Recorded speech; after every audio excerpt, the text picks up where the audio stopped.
All right, so I thought it was a little unfair the other day when I showed you pictures of basically the already finished product of my raspberry souffle.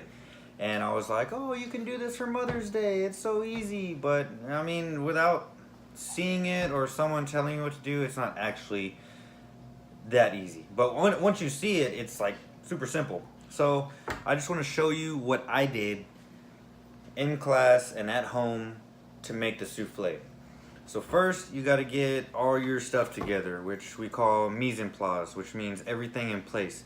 You got to get all your mise en place together so you're not rushing around trying to get things here and there, you know, when, oh, this is, you know, I'm doing this already, I got to get this, oh, it's not ready, I got to get this ready. Get everything ready at the beginning. It makes it so much easier. So here we have 5 eggs. We got sugar. We got blackberries today. I want to do blackberries. I love blackberries. Butter. And then we have our cups that I'm going to use for today to put them in. So, also I have a little bit of cornstarch. Now this, I'll show you when we put in there, it's going to be just a pinch. Because if you put, if you put too much of this, it's going to be like a brick. So, just a pinch. So, also, courtesy of my mama, I have her KitchenAid, so that makes it a lot easier. Alright, so anyway, we're going to get started here. What you have to do first is obviously preheat the oven to 355. I mean, the recipe says 350. I like doing 355 and putting them in there for 16 minutes. So, preheat the oven to 355 and have your oven wait on you. You know, you shouldn't be waiting on your oven because this souffle batter is very, very delicate. So, preheat the oven first, have it waiting on you. Easy. So, what we want to do with the eggs is you have to get the egg whites. So, you have to basically strain the eggs. Get all the egg whites out, take the egg yolk out. So, crack it in your hand. Another thing, I know some people put the eggshell back in the carton after you crack it, even if it's just for a little bit. Don't do that. That's how you get salmonella. I used to do it way back when, but I found out, you know, you don't do that. So you go like this. And another thing, when you're doing this, if any of the yolk, even a little bit, gets in this, it's over. You gotta throw it away. It don't work. So, yolk, egg white. You can use the yolk for something else. I don't really have anything else to use it for right now, so I'm just kind of wasteful, kind of throwing it away. But the end result for this it will be worth it. So you got to get your 5 eggs, or however many you want to do, however big you want your batter, or however much batter that you want, really. So you do this, you strain all the eggs, get all those nice egg whites out of there. Yummy, yummy, yummy. Get in there.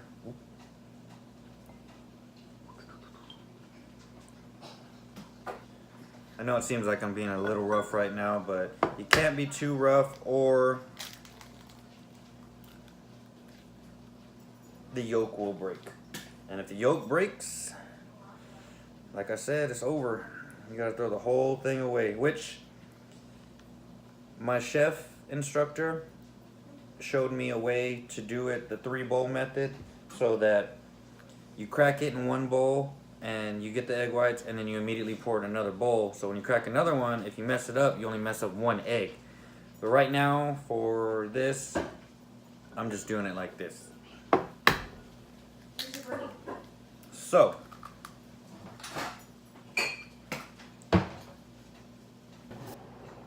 alright, so I got my egg whites here. Yeah. Alright, egg whites.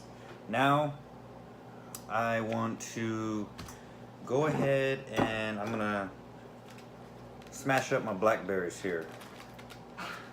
If I can open this. There we go. Yes, yes. Okay. So, anyway, throw this away real quick.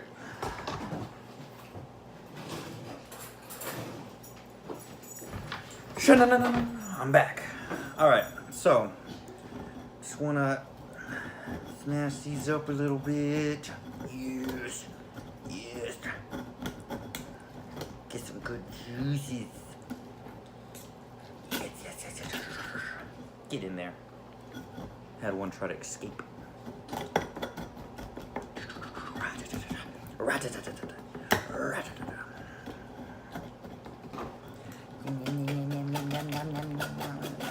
Alright, so some people don't like the seeds in blackberries or raspberries, but I like the seeds in blackberries, so I like it. So when you see this smashed up, all smashed up, the juice that comes from any of the berries that you smash up, you can keep and use for a sauce. I mean, they make amazing sauces out of these. But anyway, okay, so you got this smashed up, move to the side.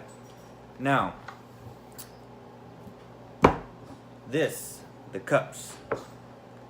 So, okay, so the reason I'm doing all this first and letting this sit here is because you need to get all this ready, because once the batter is done, souffle batter waits for no man. So, that being said, as soon as the batter is done, it needs to go immediately in the cup and immediately in the oven. Or, you know, you might get fucked up souffle, or it might turn into a soup. So, what you want to do with this is get some butter, rub it in there, rub it all on the walls. Yeah.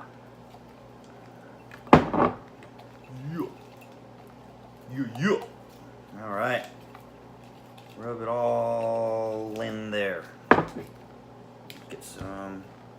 You can use your fingers. I mean, you can use gloves, especially when you're cooking for somebody else. But this is for me and my wife, and I'm pretty sure she knows what my fingers taste like. I don't know. So anyway, get that in there. Make sure you wipe all the way around the edges, because the edges is what you're gonna coat with sugar. And the reason you're doing that is so that the souffle can actually rise. It has something to climb on the walls and rise. So, I'm gonna take a little bit of sugar, put it in each one. I said a little bit. Damn. Anyway, I like sugar, so you're gonna get it and roll it around all the way around. Make sure sugar coats at least the sides, at least the whole sides, all the way up.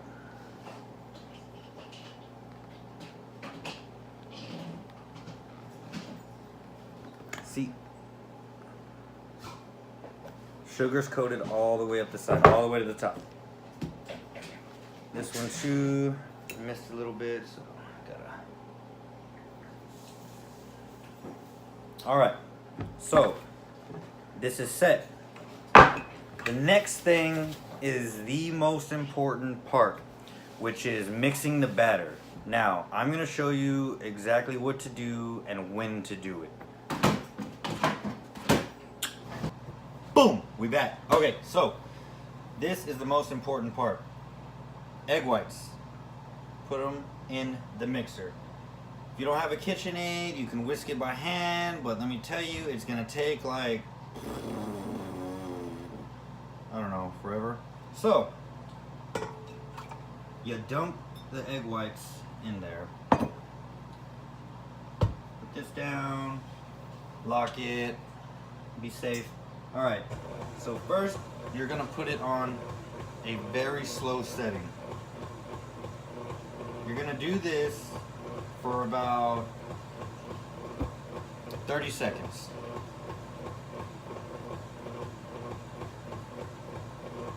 the reason you do this is it allows all the oxygen to get in there, so it can make it light and fluffy. Just make it like bubbly, not too bubbly. It's gonna look like beer foam.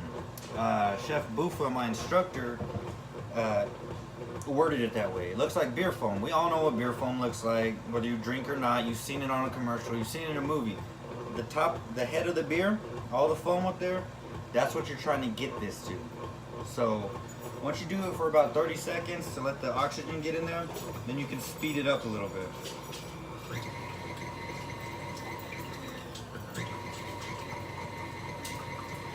Excuse me. So once you get that beer foamy look, and I'll show you what it looks like, just 1 second. Once you get the beer foamy look, then you can start adding your sugar in. Now, you don't want to just dump the sugar in because it'll cause it to just ruin it. I mean, everything will end up clumpy. You don't want clumpy. Definitely not clumpy. You put clumpy batter in the oven, and I don't know what you're gonna get, because I haven't done it. You might get some fucked up, I don't know, Hunchback of Notre Dame looking soufflé. I don't know. But let's see here. So, come here. Look. This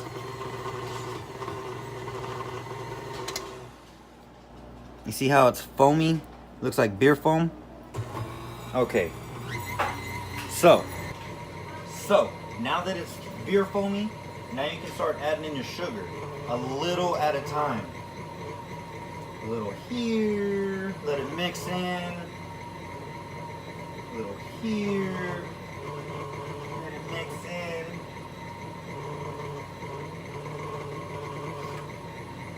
Now, like I said, if you want to dump all the sugar in at one time, go ahead, but you're gonna fuck it up. So, just saying.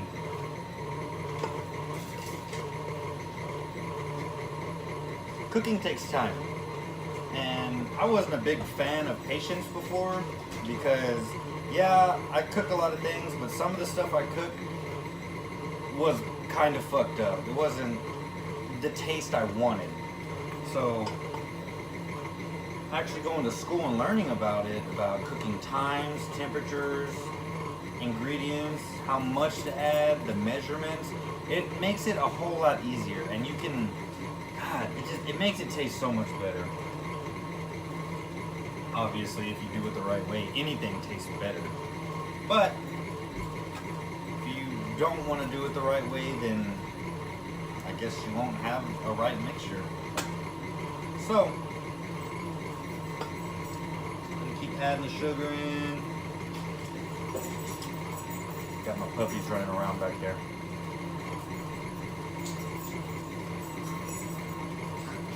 Mix it. Okay, so while this is mixing, I want to explain to you about a soft and a stiff peak. Now, I'm going to show you exactly what I'm talking about when I take it out. So, a soft peak is when you pull the whisk out and you see the foam hang, and then you turn it over and it's soft.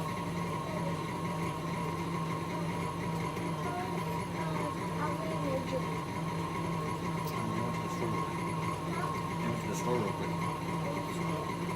To the store. I'll be right back. Store? Yeah. My son. So, a stiff peak is when you lift it up and that peak that drips down is still on there, and you turn it upside down, and it it's like an eagle's beak, and it doesn't like droop all the way down. It just, I'll show you.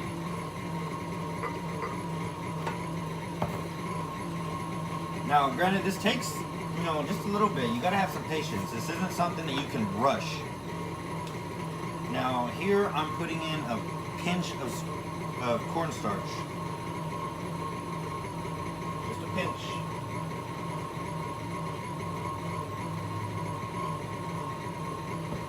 To give it a little bit of texture. But, if you put in any more than that, you're gonna have yourself a fucking brick. So, and going off of what my instructor, Chef Bufa, taught me, you always want to check the batter early. No matter what. You can't come back from an overdone batter. If it gets too, if you let it go too long, it becomes cloudy. Like, it looks like clouds. It looks like lumps of mashed potatoes.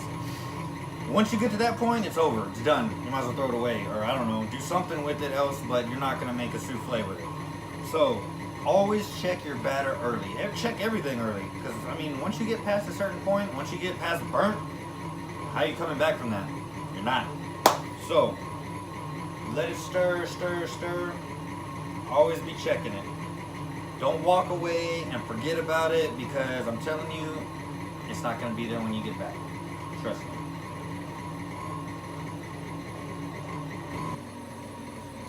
Alright, so right now I'm about to check it.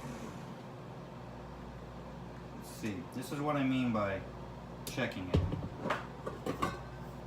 So when you look and it comes up like this, and you drip it over like that, you see how it's kind of like wee, little like that. That is a soft peak.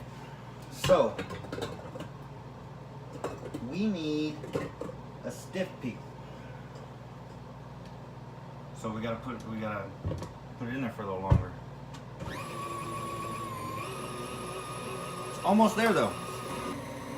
All right, so I think it's been just long enough. Let's see.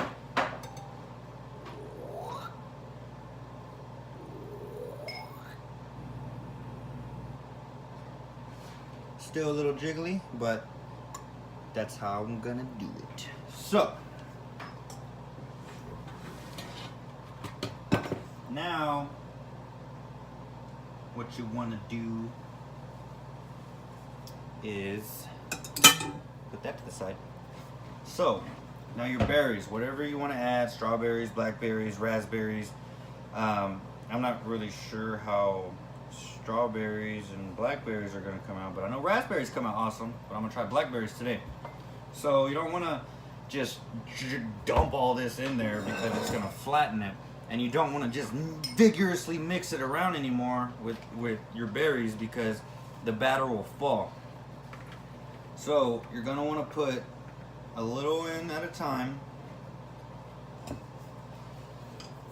and you're going to want to fold it in. So by fold it, I mean you go down the middle, up around the side. It's delicate. The batter's very delicate.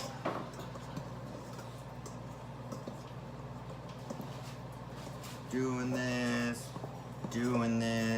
Don't vigorously mix it like you're trying to beat your dick to owe you money or something, you know. Save your muscles. You don't have to do it slow, but you can't be rough with it.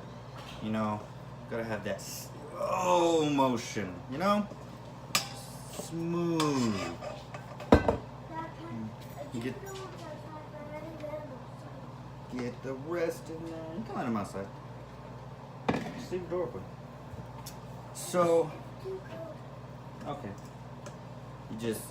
I put the rest of the blackberries in there. I'm mixing it in. Good. It's already looking good. Is it ready? Not yet, puppy. It's almost ready to put in the oven. Ooh. Oh yes. And this is literally just egg whites and sugar. That's crazy. That's crazy. You can literally cook an egg 100 ways. I didn't know that. I knew you could cook an egg like 2 ways, but I've been learning. So, look at this. Oh, look at this beautiful batter. Oh, look at that fluffy. Now, like I said, remember when I said souffle batter waits for no man? For real. So if you let this sit out for about 30-45 minutes, you know, because you didn't preheat the oven, or you forgot something, or you ran to the restroom, it's gonna fall. So best thing is do it right away. All right, so now that that's all nice and mixed in there, blackberries, can't really tell on the color right now, but it's like purplish. So, that's that. And you put them in the cup and you go to town. Let's see here.